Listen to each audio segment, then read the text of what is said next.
नाज़रीन, क़ज़ा नमाज़ों को अदा करने का बेहतरीन वक्त क्या है? काफ़ी लोग ये सवाल करते हैं कि फ़ज्र की नमाज़ अदा करने के बाद, इसी तरह असर की नमाज़ को पढ़ने के बाद क्या हम क़ज़ाए उम्री नमाज़ पढ़ सकते हैं? आज मैं आपको ये सारी बातें काफ़ी तफ़सील से बताने वाला हूँ। अस्सलामु अलैकुम वरहमतुल्लाहि वबरकातुहू। मैं मोहम्मद मुस्लिम रज़ा हशमती, आप देख रहे हैं अस्करी चमन। नाज़रीन, आज मैं आपको क़ज़ा नमाज के बारे में जो कुछ बताने वाला हूँ, ये मर्द और औरत दोनों के लिए बराबर है। क़ज़ा नमाज़ों को जितना जल्दी हो सके अदा करना हर मुसलमान मर्द और औरत पर ज़रूरी है। एक अहम मसला याद रखें कि 3 वक्त छोड़कर आप पूरे दिन में किसी भी वक्त क़ज़ा नमाज अदा कर सकते हैं। नंबर 1, तुलुए आफ़ताब यानी सूरज का निकलना। नाज़रीन, जैसे ही सूरज निकलता है वहाँ से फ़ज्र की नमाज का वक्त ख़त्म हो जाता है। तो जब सूरज निकलता है वहाँ से लेकर 20 मिनट तक ये तुलुए आफ़ताब का वक्त होता है और उस वक्त में कोई भी नमाज चाहे अदा हो या क़ज़ा आप नहीं पढ़ सकते हैं। नंबर 2, ज़वाल का वक्त यानी दोपहर में जब सूरज बिल्कुल बीच आसमान में आ जाता है, जिसे शरीयत में ज़हवे कुबरा या निस्फुन नहार शरई कहा जाता है। एक बात याद रखें कि हर शहर में ज़वाल का वक्त अलग अलग होता है। आप अपने मोहल्ले में जो सुन्नी मस्जिद हो उसमें जाकर मौज़िन साहब या इमाम साहब से ज़वाल का वक्त मालूम कर सकते हैं, क्योंकि ज़वाल का वक्त हर मौसम के हिसाब से बदलता रहता है। ज़वाल का वक्त तकरीबन 40 मिनट से 42 मिनट तक रहता है और जैसे ही ज़वाल का वक्त ख़त्म हो जाता है तो फ़ौरन ज़ोहर की नमाज का वक्त शुरू हो जाता है।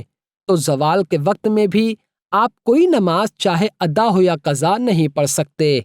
नंबर 3, गुरूब आफ़ताब यानी सूरज डूबने के वक्त। नाज़रीन, असर की नमाज के बाद जब सूरज डूबता है तो वो 20 मिनट का वक्त होता है। उस वक्त में आप कोई भी नमाज नहीं पढ़ सकते। इन 3 वक्तों के अलावा पूरे दिन में जो भी वक्त है उसमें आप क़ज़ा नमाज पढ़ सकते हैं और जितनी चाहे उतनी पढ़ सकते हैं।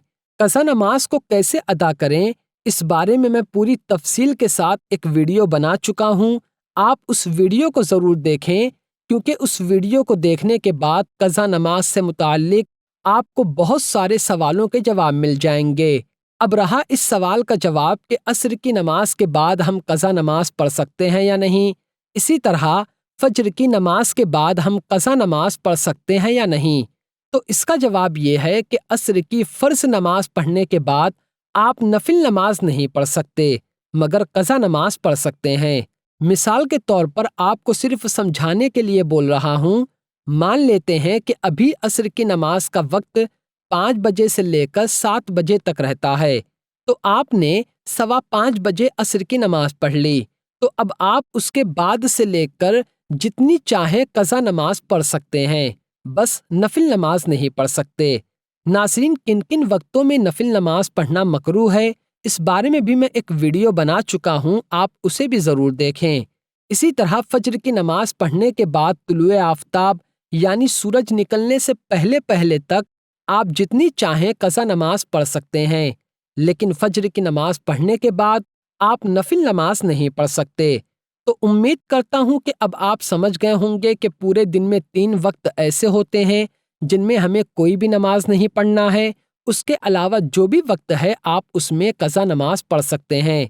इसी तरह आप असर की नमाज के बाद और फ़ज्र की नमाज के बाद भी क़ज़ा नमाज पढ़ सकते हैं, नफिल नमाज नहीं पढ़ सकते। उम्मीद करता हूँ कि सारी बातें आप काफ़ी बेहतर तरीके से समझ गए होंगे। फिर भी कोई सवाल है तो आप ज़रूर पूछिए, मैं इंशाअल्लाह आपके हर सवालों का जवाब देने की कोशिश करूँगा। तो आज की वीडियो में सिर्फ इतना ही। अस्सलामु अलैकुम।